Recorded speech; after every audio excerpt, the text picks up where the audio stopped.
All right, welcome into a live edition of Three Ma here. I'm John Kurtz, joined by Cole Manbeck.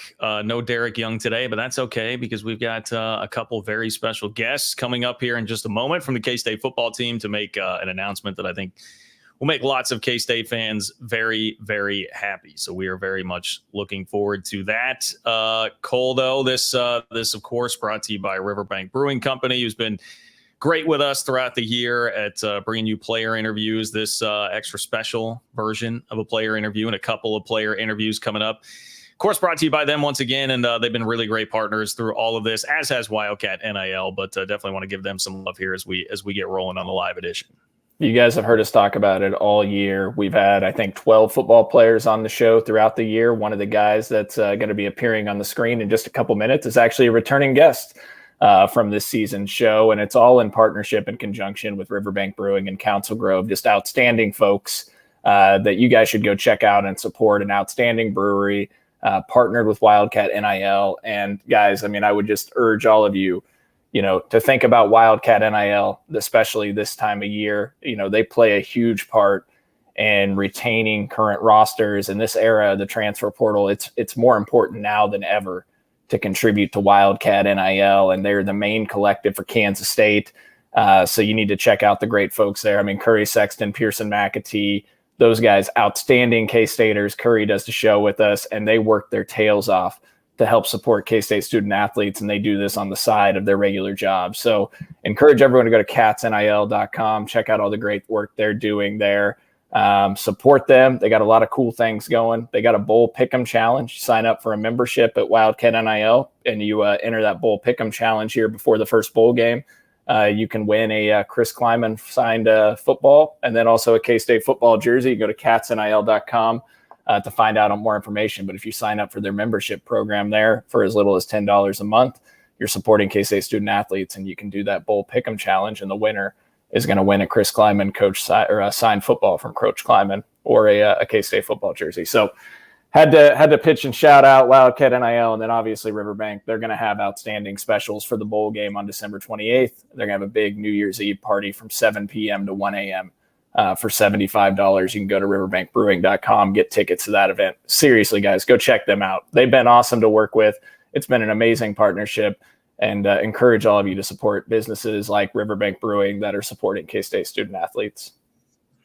And if you needed any more extra motivation on the Wildcat NIL front that Cole was talking about there, we literally just heard from Chris Kleiman earlier today at his press conference talking about how really it seems like it's been kind of a resurgence for him in terms of acknowledging the importance of NIL here. A change in attitude, maybe, a change in attitude toward NIL and realizing the importance of it. And look, everybody's seen what's happened so far this offseason, not just at K-State, but all across college football. It is absolutely more important now than ever. So definitely get on board if you can. And I have to say, as I was peeking over there, Cole, while you were giving your spiel, I got to be careful about reading the comments that are coming in from people. You guys are making me laugh too much, man. I got to make sure I keep a straight face here because we have a very important announcement coming up here. Forget Joe Tipton, Tipton Edits, guys making announcements there.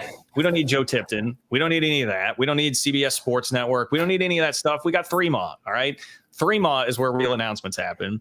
And that is why we are happy to welcome in Austin Moore, K-State linebacker, and Brendan Mott, K-State defensive end, here to the show as they have a special announcement to make. Obviously, guys that have been key cogs in the K-State defense for a while now and helped K-State to a couple of great seasons here the last few years. So, Austin, Brendan, we thank you so much for your time in joining us. And, hey, a lot of times I see on these things, they'll like tease it out. They'll do the American Idol style tease, lead you through a break or something. I don't want to make anybody wait. So let's just get right to it. You guys can make the announcement that you're here to make, and we'll take it from there. Yeah, no, thank you so much for having us on. I speak for me and Austin that we're both coming back for a 6th year, man. We're super excited about it. Austin had come up to me about a week or two ago, telling me that he was considering coming back, and he'd love to have me alongside for that journey. So there's no one I'd want to do another year with than a guy that I've put the work in with. Both of us walk on, so I'm super excited. Well, we're definitely excited to hear that, man. And we really appreciate you choosing this platform to make the announcement too. So what went into? Take me through. You guys said, or you just said, Brendan, that you guys talked about it here fairly recently. But what, for both of you, I guess we can start with Brendan and then get to Austin. Like, what was this whole decision-making process like for you? Yeah, sure. There's a lot of talking, chit chat with coaches, family, friends, everyone, and ultimately I had to think about what spot would better my future the best. And there's no better place than Kansas State, man. We have full trust in the coaches. The fans are the best in the nation, and I just really couldn't do it elsewhere. So no better place I'd want to finish my last year than here at Kansas State. Yeah, same thing with me. Just a lot of talking with coaches and my parents, and I talked to sixth-year guys like Deuce Green and Seth Porter and those guys, and they talked about how special it was coming back, and like Brendan mentioned too, just the faith that I have in these coaches. I want another year with them. I want another year being able to play under Coach Kleiman and helping him keep moving this program forward. I'm not sure if you guys can see the comments that are rolling in, Brendan and Austin, but there's a lot of K-State fans that are ecstatic to get this news. And I think you've made everybody's Friday here going into the weekend with some of this ecstatic news. And Austin, I mean, specifically for you, I mean, you and we talked, I think it was after the Texas game, we had you on the show, and we talked about this was a decision that you had, thought about at the time, but also, I believe you were weighing the option of medical school as well, correct? Or is that something was under consideration for you? Yeah, I want to go to PA school at some point, physician assistant. So there's kind of some weird things with that. I can't really get started while I'm playing football and everything. So you have to take certain classes within a certain amount of years or whatever. But the opportunity to play football means a ton to me. And like Brendan mentioned, maybe giving myself a chance to maybe go to the next level. And if that worked out, then I guess PA school could wait. So that's kind of what I decided.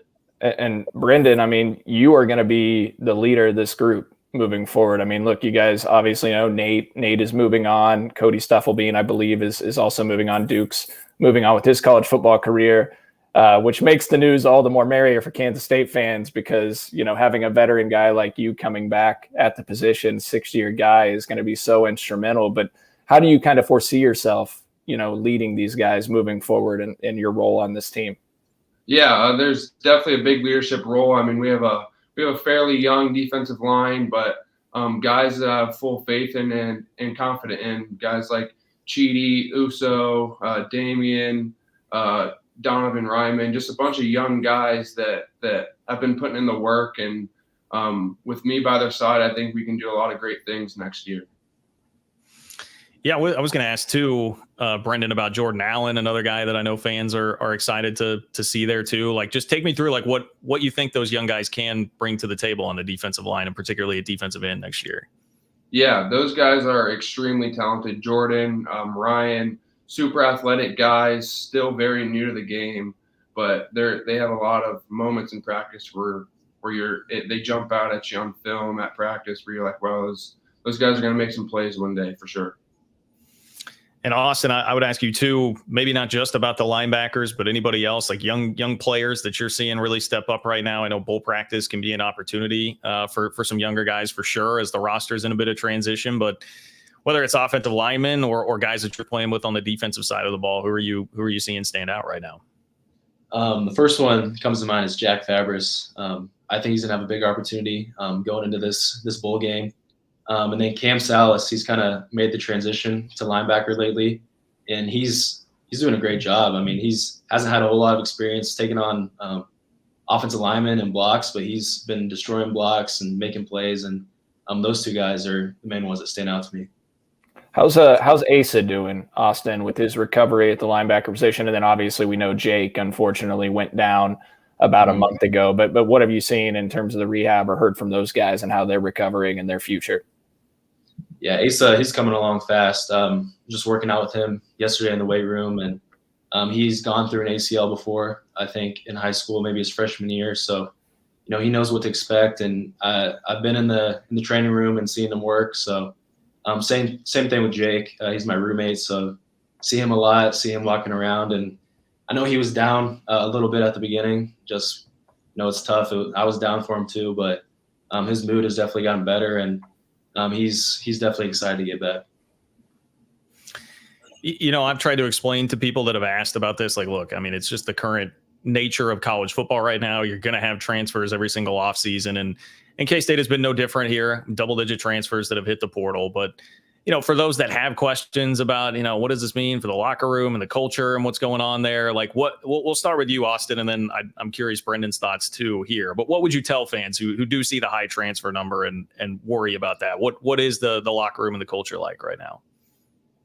Man, I would just say, we have so much faith in Coach Kleiman, and I know that Coach Kleiman is going to surround this program with the right people, whether it's players, coaches, or anybody involved with K-State football. As long as Coach Kleiman's around, man, this culture is going to be great. And with Brendan coming back and some of these older guys too, we're going to keep this culture going, and nothing's changed. We're not falling apart. The locker room is not burning down or anything. So just have faith in Coach Kleiman, and I'm trusting us older guys to keep us together too. Yeah, just going off that, we can really only control what we can control, and we have faith in our coaches and our players. Our culture's strong, and we believe that whatever guys potentially come in, our coaches are going to do. They're going to bring in guys that fit in with our team and fit in with our culture, and it's also, like Austin said, part of our responsibility. It's a player-led team to establish that culture and to keep improving and moving on with that culture.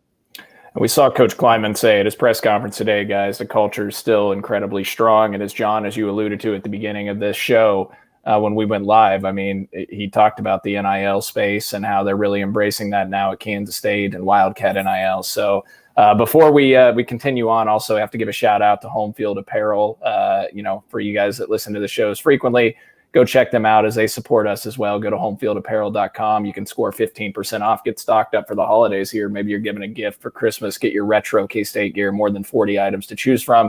Score 15% off with discount code 3MAL23 at homefieldapparel.com. Brendan, I'm curious, for what, as we look ahead, obviously you've still got one more game left on the year with the bowl game against North Carolina State, and we'll ask you about that in a minute as well. But as you look ahead to next season in your role, what do you want to work on this summer? What's an area, and maybe it's a question for both of you guys, but what do you guys want to work on and improve at?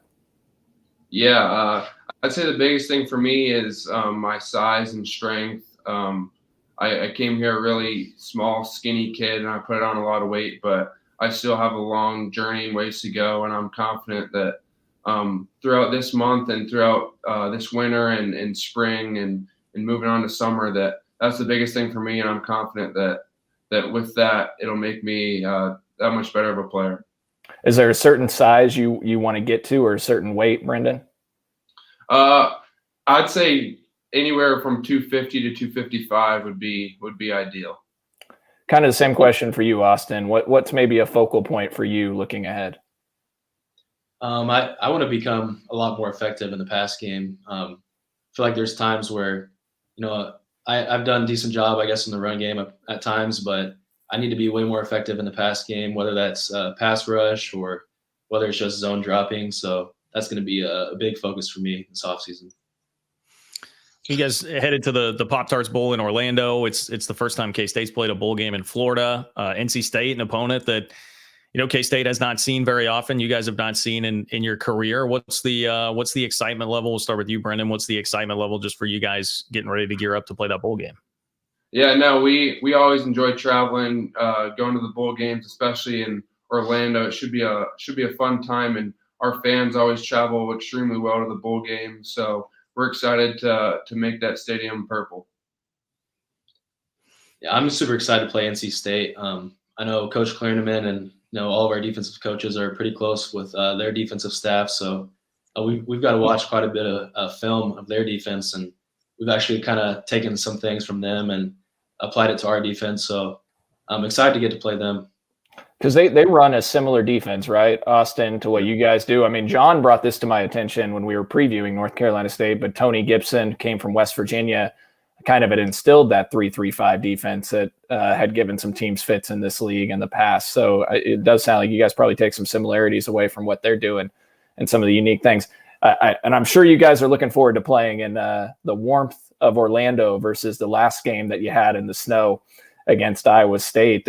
Austin, I do have to ask you about that, because I was driving home from that game and I heard you on post-game radio with Wyatt and Stan, and it sounded like you were really frustrated and disappointed as you talked through, that moment. And did that play a part as well in your decision to return? Just that was your last home game, and I could sense some frustration with you on the radio the way you came across.